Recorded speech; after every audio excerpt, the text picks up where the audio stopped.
आप सभी लोग जानते ही होंगे कि 13 अप्रैल से चैत्र नवरात्रि का प्रारंभ हुआ है, जो 22 अप्रैल तक चलेगी। चैत्र नवरात्रि के 9 दिन होते हैं, जिसमें माता शैलपुत्री की पूजा की जाती है। आज हम आपको बताएंगे कि नवरात्रि के 9 दिन माता की किस प्रकार से पूजा करनी चाहिए। माँ शैलपुत्री पर्वतराज हिमालय की पुत्री है। माँ के एक हाथ में त्रिशूल और दूसरे हाथ में कमल का पुष्प है।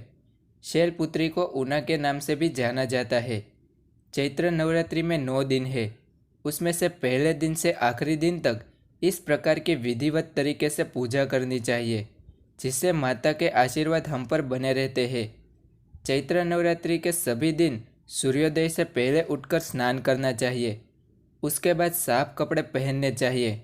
उसके बाद चौकी को गंगा जल से अच्छे से साफ करके माँ दुर्गा की प्रतिमा को उसमें स्थापित किया जाता है। उसके बाद कलश में एक नारियल लेकर उसे स्थापित करें और माँ शैलपुत्री का ध्यान करें और व्रत का भी संकल्प करें। उसके बाद माता की कथा करें और सबको सुनाए। कथा करने से पूर्व माता को रोटी चावल या अन्य किसी का भोग लगाया जाए। कथा समाप्त होने के बाद एक थाली में दीपक और अगरबत्ती को जलाकर माता की आरती उतारे। माता शैलपुत्री के जयकारों के साथ आरती को पूर्ण करें। इसी प्रकार से शाम को भी आरती करनी चाहिए। इनकी पूजा में नदियों, तीर्थों और चारों दिशाओं का आह्वान किया जाता है।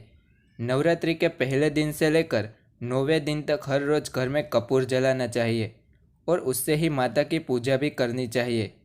इसके उपरांत पूजा के स्थान पर चावल, कुमकुम, चूड़ियाँ और माता की लाल चुनरी भी रखी जाती है। ये सारी चीज़ें 9 दिन तक पूजा के स्थान पर ही रखनी चाहिए। माता के पूजा स्थल में तांबे का कलश रखा जाता है और वो 9 दिन तक उसी जगह पर रखा जाता है। शैलपुत्री माता को सफ़ेद रंग की वस्तुएं ज़्यादा पसंद है, इसलिए माता की पूजा सफ़ेद फूलों से भी की जाती है और सफ़ेद वस्त्र माँ को अर्पित किए जाते हैं। इसी के साथ ही माता को सफ़ेद मिष्ठान का भोग भी लगाया जाता है। अगर कोई कुंवारी कन्या 9 दिन तक माता का व्रत करती है तो उसे योग्य पति की भी प्राप्ति होती है।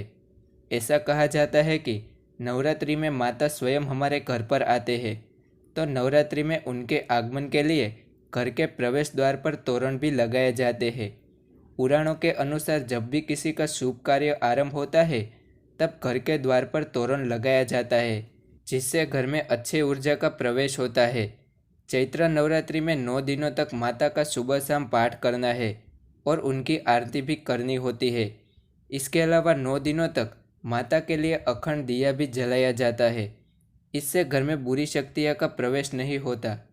माता की आरती में हर रोज़ सफ़ेद रंग के फूल चढ़ाने चाहिए, क्योंकि माता को सफ़ेद रंग पसंद है।